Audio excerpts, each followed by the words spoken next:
निखिल भारत पंग साहित्य सम्मिलनी अनुष्ठित। निखिल भारत पंग साहित्य सम्मिलनी राउरकेला शाखा तरफ सेक्टर 20 स्थित राउरकेला क्लब ठारे अनुष्ठित हो जाइछि। सम्मेलन अध्यक्ष दिलीप कुमार भोई सभापतित्व और संपादिका सुचिस्मिता विश्वास आवाहकत्व आयोजित एक कार्यक्रम बोधनी रे पंगलातम साहित्यर मानी गुणी व्यक्तित्व जोगदेइथिले। प्रारंभ में सुस्मिता नस्कर मंच संरचना शक्ति रूपेण संस्थिता संगीत गान कर शर्मिष्ठा बंदोपाध्याय, तमिस्का भट्टाचार्य, बापी मजुमदार, जोया मुनसी, ऋषभ गुरुद्वार, सोमा सेन प्रमुख संगीत गान करथिले। पर सुप्रसिद्ध गायिका छवि दास, आतिश सरकार संगीत परिवेषण करिथिबा बेले आरोहण, आवर्तन और आराध्या सरकार माँ दुर्गा संपर्कित नृत्य परिवेषण सह कविता पाठ करथिले। এই অবসরে সর্বভারতীয় বঙ্গলা পত্রিকার সম্পাদক বিপুল গুপ্তা অতিথি ভাবে যোগদে নারী সশক্তিকরণ, শিক্ষা ও সাম্প্রতিক স্থিতিরে নারী সুরক্ষা সম্পর্কে বক্তব্য রাখিଥିଲେ। এই অবসরে নাট্যকার পল্লব চ্যাটার্জি ও রত্না চ্যাটার্জি মৌখিক হাস্যরস নাটক পাঠ করଥିଲେ।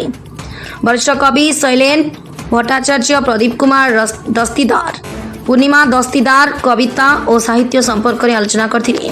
जोया मुनसी माँ आगमनी संपर्क में एक नृत्य परिवेषण करथिले। प्रारंभ में सभापति श्री भोई स्वागत भाषण और शेष में धन्यवाद अर्पण करथिले। संपादिका श्रीमती विश्वास कार्यक्रम आभिमुख्य संपर्क में वक्तव्य रखिथिबा बेले एथिरे रिमी चक्रवर्ती तांकु सहयोग करथिले। अन्यमानंक मध्य पुतुल राहुल, प्रदीप गुरुवरा, अंजना भुई, आलोक कुमार बंदोपाध्याय, संपा मजुमदार, चंदन विश्वास, नेहा चैटार्जी, जयती गुरुवरा, डॉक्टर आशीष कुमार साहू समेत शताधिक विशिष्ट व्यक्ति उपस्थित थिले। कुंज बिहारी राउतों रिपोर्ट, मसीहा न्यूज सर्विस। आपण मसीहा न्यूज यूट्यूब चैनल को सब्सक्राइब कलेनि कि जदि करिनाहंती एबे करिनियंतु। यह मसीहा न्यूज फेसबुक पेज को और ट्विटर को फॉलो करंतु। तासह मसीहा न्यूज ऐप आसीगलानी, निज मोबाइल रो प्ले स्टोर रो डाउनलोड करनियंतु। जय जगन्नाथ।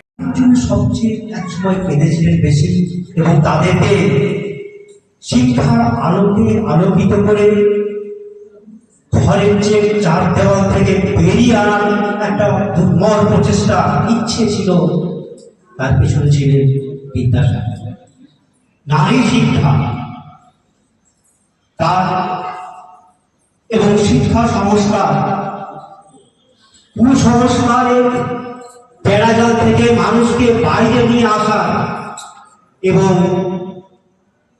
যে পুরুষ শাসিত সমাজ, অন্ধ অনুশাসন, ধর্মীয় গোড়ামি, এখান থেকে মানুষকে তুলে এনে সত্যের আলোকে উদ্ভাসিত করে তোলার